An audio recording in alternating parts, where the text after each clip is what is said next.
Nah, saudara, sudah 1 pekan pemerintah menerapkan larangan mudik lebaran di tengah pandemi corona. Namun banyak masyarakat yang mengabaikan larangan ini. Berbagai cara dan upaya dilakukan asalkan bisa pulang ke kampung halaman. Bahkan melalui jasa mudik ilegal. Apa yang membuat mereka nekat mudik?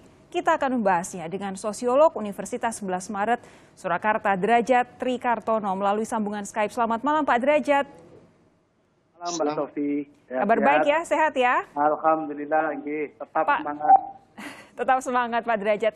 Begini Pak, pemerintah sudah mensosialisasikan pentingnya supaya tahun ini tidak mudik lebaran karena bahayanya besar sekali. Tapi ternyata dari laporan jurnalis Kompas TV sejak beberapa hari terakhir ini banyak yang nekat mudik. Sebenarnya kalau menurut Anda Pak Derajat, apa yang membuat mereka begitu nekat?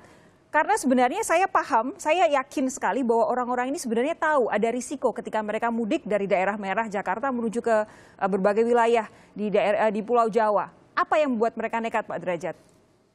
Oke, mudik itu terdiri dari 3 bagian.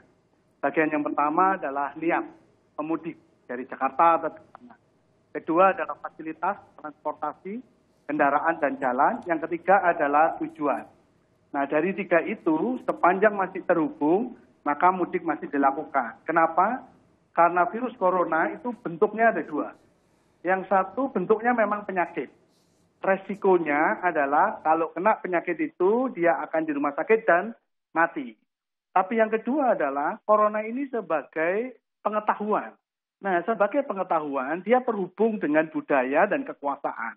Sepanjang itu masih lekat dengan budaya atau dengan kekuasaan, maka dia kemudian akan mencobanya melakukannya. Misalnya saja dari aspek budaya.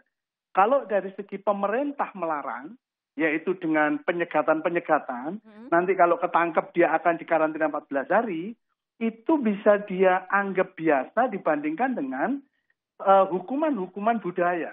Misalnya saja kalau saya tidak pulang ke kampung, saya menjadi anak durhaka. Oke. Kalau saya tidak pulang ke kampung, itu orang tua saya, roh orang tua saya yang mati akan pulang ke rumah itu sehari sebelum Lebaran.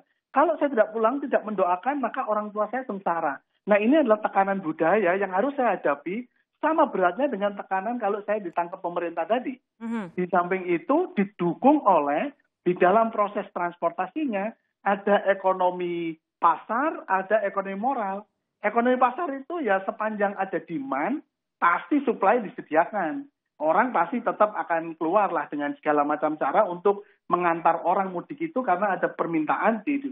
Tapi juga ada ekonomi moral di mana orang mengantar orang mudik bukan karena uangnya, tetapi karena empati. Ya, kasihan, karena dia kasihan. Ini juga harus, saya juga merasakan hal itu. Jadi mumpung saya juga berangkat ke sana, yang box-box truk-truk itu sekalianlah saya bawa gitu. Kalau dikasih uang, alhamdulillah.